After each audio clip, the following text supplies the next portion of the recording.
Howdy everyone, welcome to This Old Vegan. My name is Merlene Vassell, and in this video I'm going to tell you about a couple of critters that I was surprised to find in my yard. I live in the Washington DC area, just outside of DC, and I'm always surprised at how much wildlife there is so close to the city. As I've mentioned in other videos, I have squirrels, opossums, groundhogs, and many different species of birds come into my yard. I'm an animal lover, so this is great, and sometimes I will just sit in the window of my office and watch them with binoculars, or sometimes record them with my camera. Well, I was surprised a few weeks ago to find this critter. Now, a few months prior to running into this guy, I had found a snake skin in my yard as I was doing some cleanup work.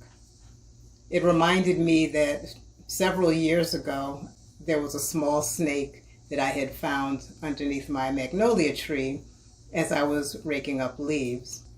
I was surprised, but I love animals, so I was also intrigued to see a snake up close and personal for the first time. Well, 3 months later, I found this guy in the track to the window in my basement, which I had left open to get some ventilation in there. He was just there looking at me. When I got close, he would sort of stick out his tongue at me. When I moved a little further back, he would just sit and watch me. After we did that dance for a little bit, I decided, well, let me just leave him alone. I went about my business. When I came back some hours later, he was gone, so I assumed that he left the way that he came in. After that, I looked for some pictures of snakes common to the DC area and discovered that he is an American garter snake. The next critter that I was surprised to find was this toad. In a previous video, you saw me plant a whole bunch of petunia seeds. Well, I decided to go ahead and plant some of them in pots and put them out on my porch. One day I went out there to water them, and first I was like, is this a rock inside of the flower pot? And I didn't know why it would be there because I didn't put it there.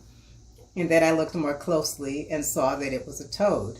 Despite my looking at him, standing over him, taking pictures of him, and even touching him with my finger, he never seemed to really move very much. So I got a kick out of that, left him alone, came back. The next day he was still there, came back another day, and he had gone. I looked for him again on several occasions, but he didn't come back for a couple of weeks, stayed again for a couple of days, and has disappeared. I haven't seen him since, and it's been at least a month, so hopefully he's getting along fine someplace else. So once again, I looked up toads that are common for the DC area, and apparently he is an American toad. Okay, although I said I was going to tell you about two critters, I have a third one that I want to mention, give honorable mention to, which is the small brown bat. Some years ago, I was in my backyard raking up leaves in the fall, and I noticed after I had put them in a pile that one of them seemed to be moving. I stopped to take a closer look and realized that it was a little brown bat that was injured. My first impulse was to pick it up, but I stopped myself and I'm like, Merle, are you crazy? You're going to end up with some kind of disease if this bat bites you. So I'm not generally afraid of animals, but I do recognize that people get into trouble with animals when they cross the limits and get too close. So I stood back and I got a shovel, and I used something else to coax it into the shovel, and then I placed it under a bush. I didn't really know what else to do with it. Hopefully, if it wasn't a serious injury, it was able to climb up into the bush and recover. Unfortunately, I recently read that there's been some kind of fungal disease that have more or less made extinct the little brown bat that used to have a huge population in the Washington, D.C. area. Finally, here's one more bonus critter, which is the praying mantis. Praying mantises are not that unexpected for me. I've seen a lot of them in my yard, different sizes and colors and so forth, but I've never seen one hanging off my window like this guy is doing. So I hope you have enjoyed the unexpected critters in my yard, and I have a question for you.